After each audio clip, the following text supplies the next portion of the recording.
Bueno, Juancito, ¿qué tal? Espero que estén muy bien. Hoy día vamos a ver un tema hermosísimo, bellísimo, por cualquier lado, por donde lo veas, el virreinato del Perú.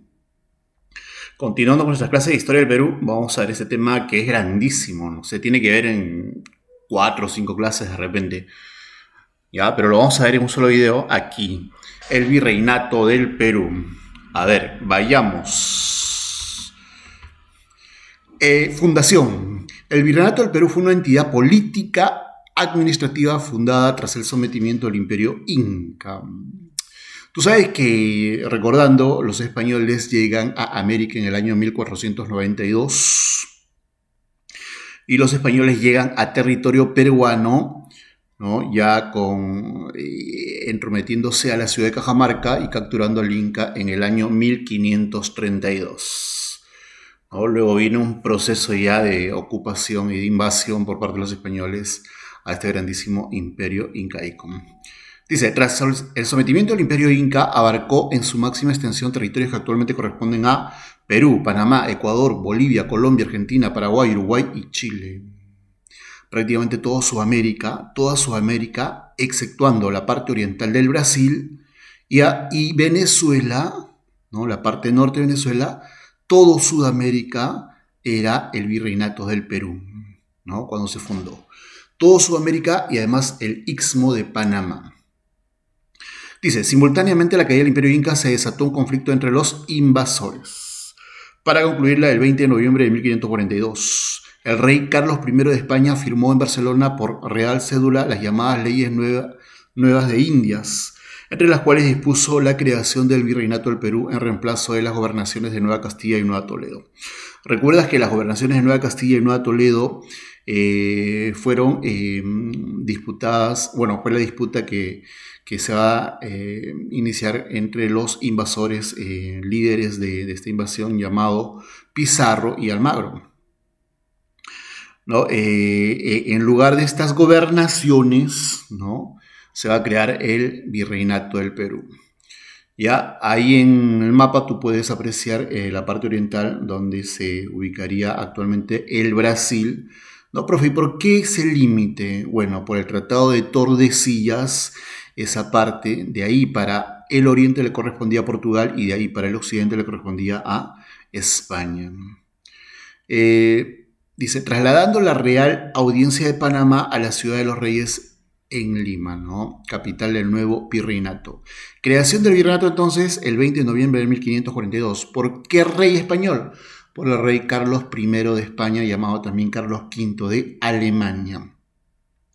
En América entonces se establecieron dos virreinatos, uno que ya se había establecido antes en el año 1535 llamado Nueva España, que corresponde a México, y otro, el virreinato del Perú, ¿no? Que corresponde a nuestro país y varios países sudamericanos en el año 1542, 10 años después de la llegada de los españoles a Cajamarca, ¿no? Así fue el proceso de fundación de este virreinato. Datos sobre el virreinato. Atención acá, ¿no? Muchas veces se discute si es virreinato, si es colonia, ¿no? ¿Cuál es la diferencia? Virreinato es una división territorial de un reino. Sigue siendo el reino, pero en otro espacio, en otro lugar, en otra geografía. Es decir, de un estado gobernado por un rey o reina, estas entidades eran gobernadas por un virrey, a quien se le asignó el deber de administrar y gobernar este país, que generalmente se ubicaba separado del territorio central del reino, aparte, ¿no? Estaba en otro continente, pero era parte del reino, por eso se llamaba virreinato. Distinto era colonia, ¿no? En la colonia solamente llegaba la potencia y, bueno, saqueaba, ¿no? Explotaba recursos, establecía enclaves, factorías, ¿no? Pero no se establecía una organización monárquica, ¿no? No había un virrey, ¿no? Sino había una especie de colonos que establecían ahí sus aposentos para saquear recursos. El virreinato es distinto. Profe, entonces en el virreinato no sucedió nada de eso. No, atención, en el papel fuimos virreinato, pero en la práctica el Perú fue una colonia española, ¿no? Los españoles vinieron aquí a saquear nada más. a saquear. En el papel fue virreinato, pero en la práctica fue una colonia, o fueron colonias americanas por parte de los españoles, porque los españoles, ¿no? Con el engaño eso de evangelizar, de educar, de civilizar, ¿qué hicieron? Torturaron, mataron, ¿no? Cometieron genocidio y saquearon recursos, ¿no? Bueno, pero ya sabes el concepto de virreinato, muy diferente a lo que es colonia. Fundación del Virreinato del Perú, 20 de noviembre de 1542, ya sabemos. Fin del Virreinato del Perú, 9 de diciembre de 1824. Profe, ¿qué ocurrió el 9 de diciembre de 1824? La batalla de... bueno, ya había pasado ya la batalla de Ayacucho, 9 de diciembre de 1824, ¿no? La batalla que sella la independencia del Perú en esta fecha. Ahí en la foto vemos la reunión de el último virrey, ¿no? Que va a ser José de la Serna. Y en la parte de arriba, en la parte superior, vemos al primer virrey. A ver, vamos a ubicarlos. Ubicación dice: parte occidental de Sudamérica e Istmo de Panamá. Gobernante, virrey, número de virreyes, 40. Primer virrey, Blasco Núñez de Vela, el que aparece ahí en la parte superior. Último virrey, José de la Serna, el que aparece sentado ahí en la parte inferior. Organizador del virreinato.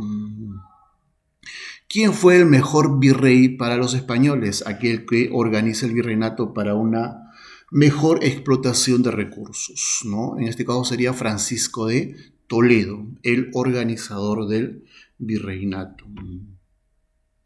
Algo importante también que tenemos que saber quiénes fueron los reyes, ¿no? Y las dinastías reinantes durante el tiempo que duró el virreinato en el Perú. A ver, se funda con Carlos I, ¿no? Carlos I, ya luego le sucede su hijo Felipe II. Carlos I y Felipe II son los reyes con los cuales España alcanza el llamado siglo de oro, ¿no? Siglo de oro español, donde España era una potencia o superpotencia europea.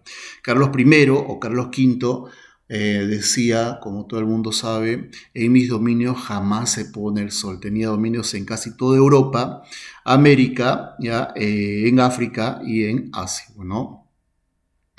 Felipe III, ¿ya? Felipe IV y Carlos II pertenecen a la Casa Real Habsburgo o la Casa de Austria, los Austrias. Cuando muere Carlos II, el hechizado, en el año 1700, no hay hijo que lo suceda. Se da la crisis de la sucesión española. Ahí lo vemos en la parte de arriba, en la flechita.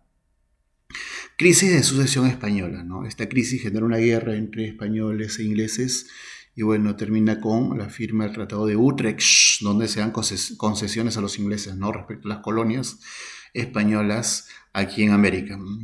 ¿No? Lo asume Felipe Anjou, Felipe V, Fernando VI, Carlos III, Carlos IV y Fernando VII, reyes borbones. No, reyes borbones. Ya, con estos reyes se van a dar las llamadas reformas borbónicas durante casi todo el siglo XVIII. Carlos III va a ser un rey del periodo de la Ilustración y va a ser un rey representante del despotismo ilustrado. Carlos IV va a gobernar cuando Napoleón Bonaparte entra a España, ¿no? Y va a abdicar en favor de su hijo Fernando VII y ambos van a ser capturados por Napoleón y llevados presos a Francia, dándose la crisis española, que va a ser el inicio para que en América se aprovechen los criollos y formen juntas de gobierno en aparente apoyo a Fernando VII, pero en realidad buscaban la independencia de las colonias aquí en América. Estos fueron los reyes de España durante la existencia del virreinato en el Perú. Organización política en el virreinato del Perú. A ver, había autoridades metropolitanas o centrales. ¿Qué quiere decir metropolitana? Bueno, que estaban allá en la península ibérica, ¿no? Profe, ¿quiénes eran estos? Era el rey, ¿no? El Consejo de Indias y la Casa de Contratación de Sevilla. El rey era la máxima autoridad en España, ¿no? Y en las colonias, obviamente. Su gobierno fue absolutista y sus leyes eran llamadas cédulas reales, ¿no? O reales cédulas. Para poder ejercer un buen gobierno en sus colonias, el rey contó con el apoyo del Consejo de Indias, un consejo, ¿no? Para sus colonias aquí en América, y la Casa de Contratación de Sevilla, que tenía que ver obviamente con lo económico, con el área económica. A ver, el Consejo de India fue creado por el rey Carlos I en 1524 y estaba conformado por juristas, ¿no? Abogados. Esta institución era la más alta autoridad en América Española después del rey. Asesoraban al monarca en el gobierno de sus colonias. Elaboraba leyes para las colonias, leyes, ¿no? Proponía nombres al rey para asumir los cargos como el de virrey, corregidor e intendente. ¿Ya? Era el encargado absoluto de las Indias, ¿no? Lo que serían las colonias aquí en América. El rey de repente estaba preocupado en sus asuntos en España, en Europa, ¿no? El Consejo de Indias era el encargado total de lo que eran las colonias aquí en América, ¿no? Y siempre asesoraba respecto a las colonias al rey. La Casa de Contratación de Sevilla fue creada en 1503 con el propósito de reglamentar, fomentar el comercio entre España y sus colonias. ¿Ya? La Casa de Contratación de Sevilla es una entidad meramente económica comercial. Su sede fue Sevilla, cuyo puerto era el único puerto autorizado para el tráfico marítimo con América. Funciones: grababa las mercancías exportadas e importadas. Recaudaba el impuesto del quinto real y perseguía al contrabando. ¿Ya? Estas son las autoridades metropolitanas. Autoridades locales, es decir, autoridades ya aquí en América, o virreinales también se puede decir, ¿no? ¿Quién era la máxima autoridad local? El virrey. Era el representante personal del rey de España en el virreinato. Su alter ego, ¿qué es alter ego? Su otro yo, ¿no? El otro yo era su proyección aquí en América. Como suprema autoridad, el virreinato fue el encargado de impartir justicia, administrar el tesoro público y velar por la evangelización de los indígenas, ¿no? Como si los indígenas hubiesen pedido esa cosa. El virrey era nombrado por el rey a propuesta del Consejo de Indias. El Consejo de Indias, ya te dije ya, era el encargado, tenía que ver todos los asuntos políticos, principalmente de las colonias, ¿no? Durante la existencia del virreinato del Perú gobernaron 40 virreyes. Ya sabemos ya quién fue el primero y quién fue el último. La Real Audiencia. Las audiencias la integraban los llamados oidores. ¿Quiénes eran los oidores? Los jueces. Tenían como función principal la administración de justicia, obviamente, jueces. Asimismo, ejercían funciones políticas y asesoraban al virrey, ¿no? Este sería como el Consejo de Indias para el rey. La Real Audiencia sería el asesor para el virrey. Además, asumía el gobierno cuando el virrey se encontraba enfermo o moría repentinamente. Era una especie de junta, ¿no? Que se conformaba o que seguía existiendo cuando el virrey no estaba. En Lima, la audiencia la presidía el virrey. En el virreinato existieron 9 extensas reales audiencias. A ver, ahí tenemos las reales audiencias de Panamá, Santa Fe de Bogotá, Quito, Santiago de Chile, Cusco, Audiencia de Lima, La Plata, de los Charcas, Concepción y Buenos Aires, ¿no? Esas son las reales audiencias que existieron ya como parte de la organización política en el virreinato peruano. Seguimos con autoridades locales. Los corregimientos. Los corregimientos fueron divisiones administrativas y territoriales de la corona española en el Perú.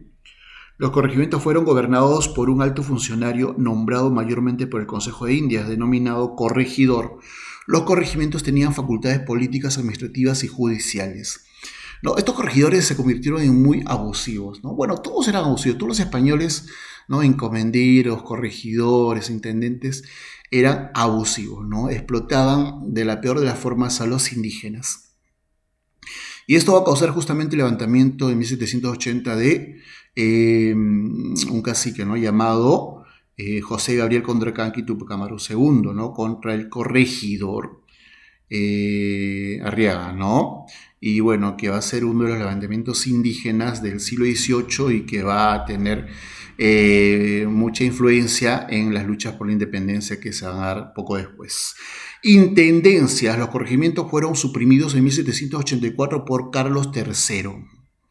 Como consecuencia de la revolución de Tupac Amaru y reemplazados por las intendencias, desde 1784 existían 7 intendencias: Trujillo, Lima, Arequipa, Cusco, Huamango, Huancavelica y Tarma. En 1796 se agregó la intendencia de Puno. Los intendentes recaudaban tributos, organizaban mitas, pero no podían hacer repartos mercantiles. Los departamentos equivalen a las intendencias. A ver, las intendencias reemplazaron a los corregimientos, pero los corregimientos antes habían reemplazado a las encomiendas. Primero fueron encomiendas, ¿no? Que fueron un reparto de tierras, ¿ya? Luego corregimientos, también tierras, e intendencias, tierras más grandes, ya equivalentes a departamentos. Cabildo, denominados también ayuntamientos o municipalidades. Al cabildo le correspondía administrar arbitrios, presidir espectáculos públicos, organizar fiestas para los nuevos virreyes, vigilar el aseo de la ciudad, inspeccionar las calles y organizar la baja policía. Los cabildos son, como puedes darte cuenta, las actuales municipalidades, ¿no? Bueno, con eso terminamos la organización política en el Virreinato del Perú. Continuamos con organización económica. Lo primero que tenemos que saber aquí es los principios económicos. ¿Qué principios prevalecieron en la economía virreinal, profe? El mercantilismo, exclusivismo e intervencionismo. Mercantilismo es una doctrina económica que imperó en Europa en los siglos XVI y XVII. A ver, para un economista podría ser del siglo XV al siglo XVIII inclusive. Establecía que las riquezas de un reino se basaban en la acumulación de metales preciosos, oro y plata. Esa es la escuela mercantil, ¿no? Una doctrina económica llamada mercantilismo que dice que un país se enriquece gracias a la acumulación de metales preciosos. Por eso los europeos que se fueron por el mundo querían saquear de sus colonias oro y plata. Lo hizo España con el Virreinato del Perú y aquí en toda América, ¿no? Lo único que buscaban era oro y plata, no crear industria, no aprovecharse de la agricultura, sino oro y plata nada más. Exclusivismo o monopolio comercial. Las colonias solo podían comercializar con España. Estaban prohibidas de cualquier intercambio comercial con otros reinos, como Francia, Inglaterra, Holanda, podría ser también, ¿no? Esto trajo como consecuencia el contrabando y la piratería. Como estaban limitados a comprarle y venderle a Francia e Inglaterra, entonces se vendía a escondidas, contrabando, ¿no? O los ingleses, franceses, holandeses asaltaban embarcaciones, ¿no? De mercancías, de repente de oro y de plata que iban o salían del puerto del Callao hacia Panamá y luego hacia España. ¿Ya? Intervencionismo consistió en el control directo de España sobre todas las actividades económicas de sus virreinatos. La corona controlaba el comercio y la producción. La colonia controlaba la economía, la corona controlaba la economía de la colonia, ¿no? Si le decía, ¿sabes qué? No pueden producir ustedes textiles porque nosotros los españoles producimos, entonces no se podía producir textiles aquí en el Virreinato del Perú. A eso se llama intervencionismo. No te olvides de esos tres principios. Seguimos con organización económica. Principales actividades. Si te preguntan, ¿cuál es la principal actividad económica del Virreinato? No vas a decir la agricultura, ¿no? Sino vas a decir ¿qué cosa? La minería. Ya te dije por el principio mercantil, acumular la mayor cantidad de oro y plata. Fue la actividad económica más importante. Principales minas que se explotaron. La mina de Potosí fue la mina más importante del virreinato. Fue uno de los yacimientos de plata más grandes del mundo. ¿No? Uno de los yacimientos de plata más grandes del mundo, la mina de Potosí, actual Bolivia, pero que le perteneció al Virreinato del Perú. Mina de Huancavelica. De esta mina se extrajo el azogue o mercurio, metal líquido importante para el proceso de purificación, mediante la técnica de la amalgama inventada en el Virreinato de México, ¿no? Esta purificación también se hacía inicialmente en las llamadas guairas, que eran utilizados por las diversas culturas, sociedades que existieron antes de la llegada de los españoles. Otras minas: Castrovirreyna en Huancavelica, Huantajay en Tarapacá, Cerro de Pasco en Pasco y Hualgayoc en Cajamarca, ¿no? Pero la más grande es la mina de Potosí, la mina de plata más grande del mundo, ¿no? Principales actividades económicas, seguimos, la agricultura, ¿no? La época colonial estuvo marcada por la aparición de grandes haciendas o latifundios. Bueno, se explotó la agricultura no porque los españoles quisieran, sino es que se aprovecharon, como se repartieron tierras, estos invasores, ¿no? Entonces estas tierras no las iban a trabajar ellos, ¿no? Ellos.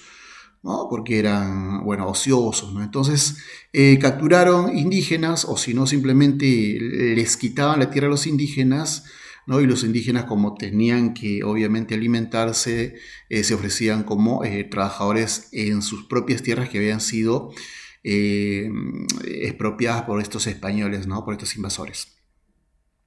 Entonces la agricultura también fue una actividad importante, pero no la más importante, ¿no? La mano de obra en la costa la proporcionaban los esclavos, dice, y en la sierra los yanaconas. Ya, estos eran los indios que huían de sus reducciones para eludir el tributo y la mita. Los yanaconas serían como los siervos, ¿no? Una especie de feudalismo aquí en el Virreinato del Perú.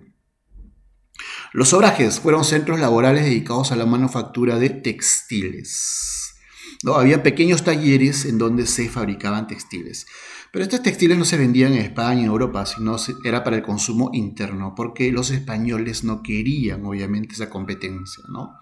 En el Perú, el primer obraje fue instituido por Antonio de Rivera en 1545. Su producción no pudo superar lo artesanal debido al monopolio peninsular, lo que les decía, que no dejaba que se expanda o se elabore productos de mejor calidad, ¿no? La corona española no permitía eso se llama intervencionismo. Mita en la colonia, sistema de trabajo obligatorio, ¿no? La mita existió desde el tiempo de los incas, ¿ya? Y acá también va a subsistir, ¿no? Va a ser implementado por el virrey organizador, ¿no? Que sería Francisco de Toledo. Era aplicado sobre los indios varones que tenían entre 18 y 50 años. A los indígenas que trabajaban en la mita se les denominó mitayos o indios de cédula. Este abominable sistema fue establecido por el virrey Francisco de Toledo. Había diferentes tipos de mitas, ¿no? A ver, la mita minera, trabajo en las minas, obviamente. La mita obrajera, trabajo en los obrajes. La mita de plaza, trabajo en las ciudades, ¿no? Para arreglar las ciudades. La mita agraria en los campos. La mita de tambos en los caminos y puentes. Hay uno también que se llama la mita faltriquera, ¿no? Que, bueno, los indígenas se ofrecían para trabajar en las minas previo pago, ¿no? No era obligatorio, sino es que de repente eran indígenas libres, ya, o venían de otras regiones y se ofrecían para trabajar con su pago correspondiente. A eso se llama la mita faltriquera. Porque, ¿qué son los indios de Faltriquera? Eran los indígenas que por eludir la mita también pagaban sumas de dinero. Uno, a ver, indios de Faltriquera no quería trabajar en la mita, pagaban.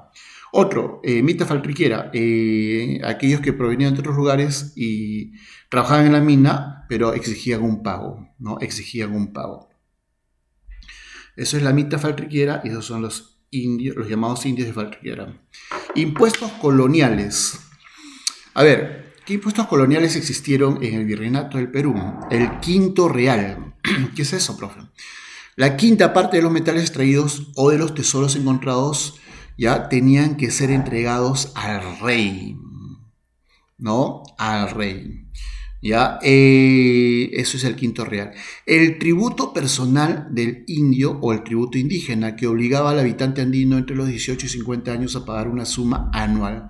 El pago se hacía en dos partes, ¿no? A mitad de año y a fin de año. El alcabala, el pago que se hacía por concepto de compra o venta de bienes, ¿no? Dentro de esos bienes también puede haber inmuebles, ¿no? Puede ser bienes muebles o bienes inmuebles. El almojarifazgo, que era el impuesto que se pagaba por la entrada y salida de mercancías, hoy se llama arancel. ¿Qué es el arancel? El impuesto a las importaciones. ¿Cómo se llamaba en el virreinato? Se llamaba almojarifazgo. La media anata, el impuesto que grababa anualmente los sueldos de los funcionarios públicos y burócratas. ¿Ya? Un funcionario tenía que pagar la media anata anualmente. La derrama, pago para financiar las guerras de España con sus rivales europeos. Mira, si España, como constantemente estaba en guerra con Francia, con Inglaterra, de repente con Austria, cada vez que entraba en guerra tenía que cobrarse un tributo llamado la derrama. Los estancos, ¿no? Impuestos sobre la sal, tabaco, papel sellado, los naipes, ¿no? Serían como unos impuestos selectivos. como el ISC ahora, ¿no? Impuesto Selectivo al Consumo. La avería pagado para financiar la Armada del Sur. ¿Qué es la Armada del Sur, profesor? La Armada del Sur era la flota que respaldaba, ¿no? que protegía a las embarcaciones de productos que viajaban desde el Callao hasta Panamá, ¿no? Para que no sea pirateado, saqueado, asaltado. Entonces esta flota acompañaba a estas embarcaciones de productos, pero esta flota se mantenía mediante el cobro de la avería. Los diezmos y primicias, contribuciones a favor de la iglesia en función del regio patronato. No solamente se pagaba a los españoles, no solamente se pagaba la corona, sino también se pagaba a la iglesia católica, ¿no? Los diezmos, que es el 10% de los ingresos, y las primicias, que es la primera cosecha o las primeras cosechas. Instituciones económicas, estas fueron las industrias económicas, ¿no? O las instituciones económicas. La Casa de Contratación de Sevilla, creada en 1503 por los Reyes Católicos, era la institución encargada de controlar el comercio entre España y América. Su principal función fue organizar el despacho de las flotas y galeones y mantener el sistema de monopolio comercial. Eso ya lo vimos ya en instituciones políticas metropolitanas. ¿Te acuerdas? El rey, ¿no? El Consejo de Indias y la Casa de Contratación de Sevilla. El Tribunal del Consulado, creado en 1613, funcionó en Lima, defendió y representó a los intereses de los comerciantes frente al Estado o frente al virreinato. Organizó la Armada del Sur, la cual tenía por función proteger los envíos de oro y plata a Panamá desde el Callao, ¿no? Lo que te estaba diciendo.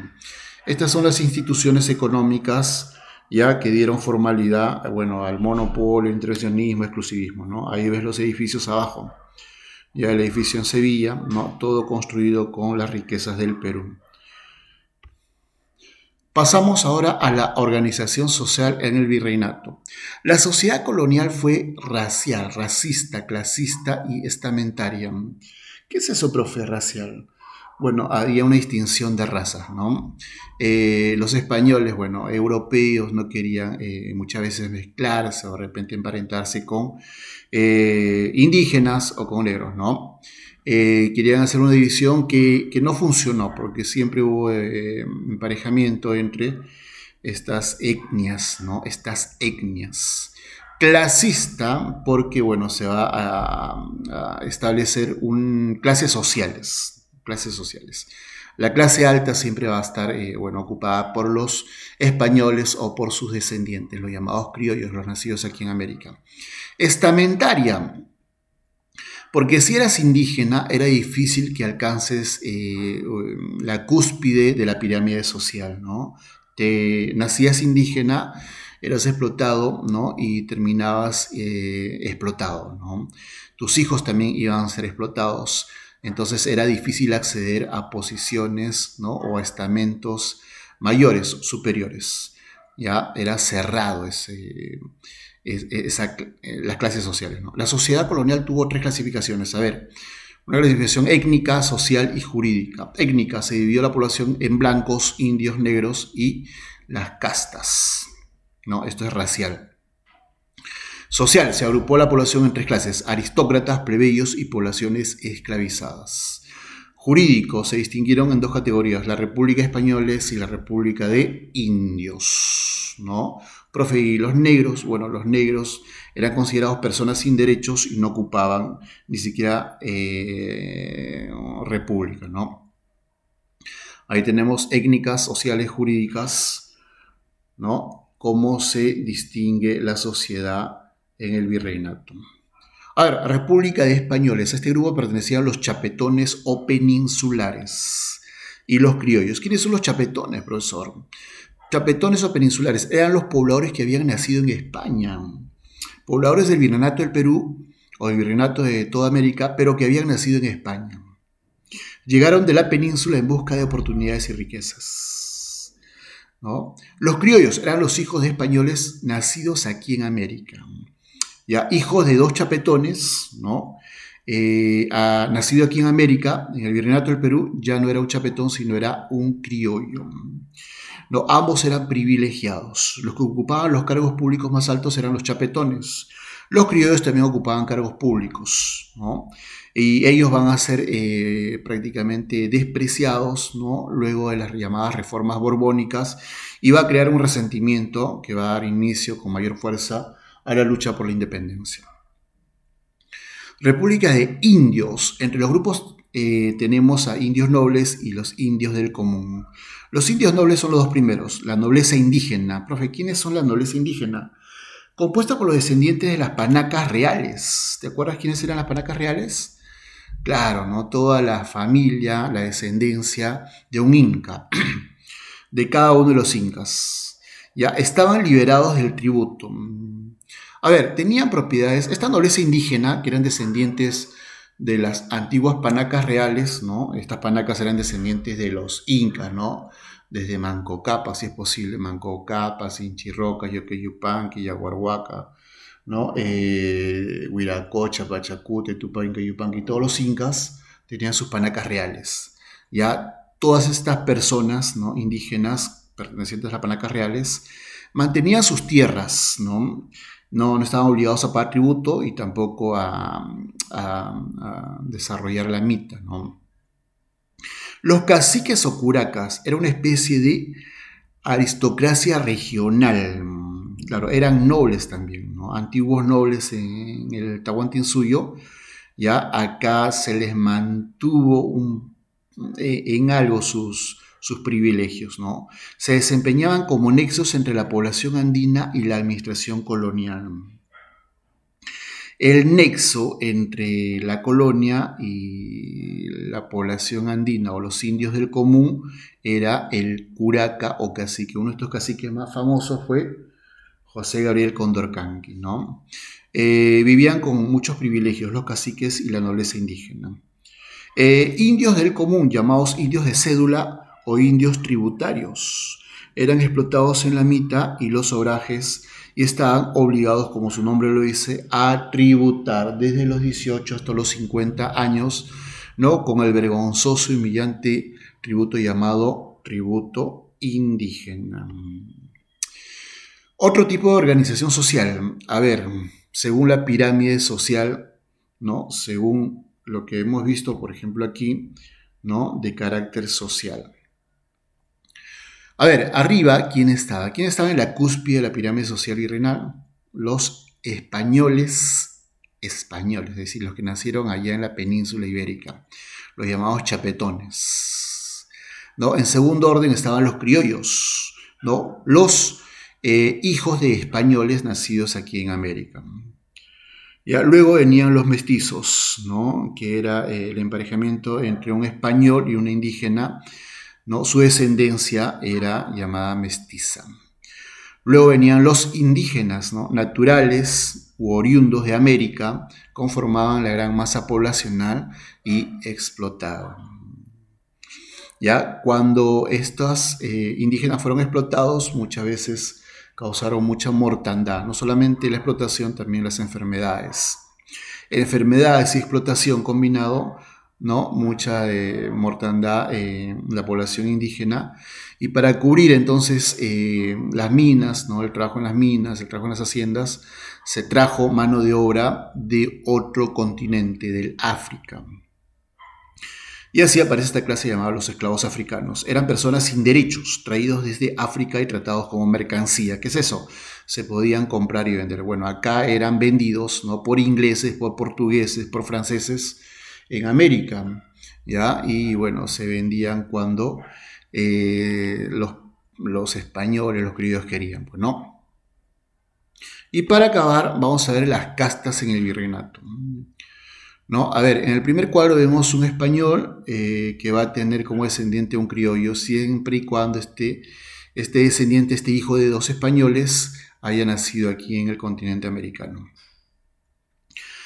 ¿Qué pasa si se emparejaba un español con una indígena? Bueno, el hijo resultante se llamaba mestizo, ¿no? Español y negro o negra, bueno, el hijo se llamaba mulato, ¿no? Indígena y negro, sambo. Ya, profe, y el llamado cholo, Bueno, el cholo normalmente en los libros tú lo vas a encontrar como eh, el mestizo y el indígena, ¿no? Mestizo e indígena, bueno, sería ahí el llamado cholo. Ahí al costado, en el siguiente cuadro, vemos, ¿no? Ya más detallado, por ejemplo, español e indígena o india mestiza, ¿no?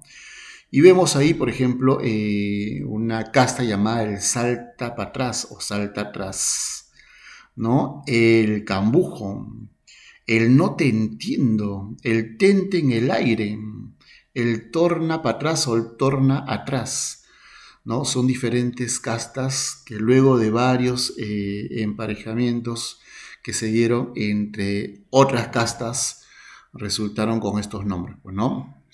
¿Ya? Muchas de estas castas fueron también despreciadas y tratadas de manera discriminatoria en el virreinato, así como a los indígenas y como los negros, estas castas también fueron discriminadas por principalmente la raza blanca, ¿no? Que era la española y la criolla. Muy bien, jovencitos, espero que se haya comprendido. Hemos volado, ya porque es un tema bastante amplio, se tendría que hacer a detalle, pero el tiempo es corto. Nos vemos, chicos, hasta la próxima. Chao, cuídense.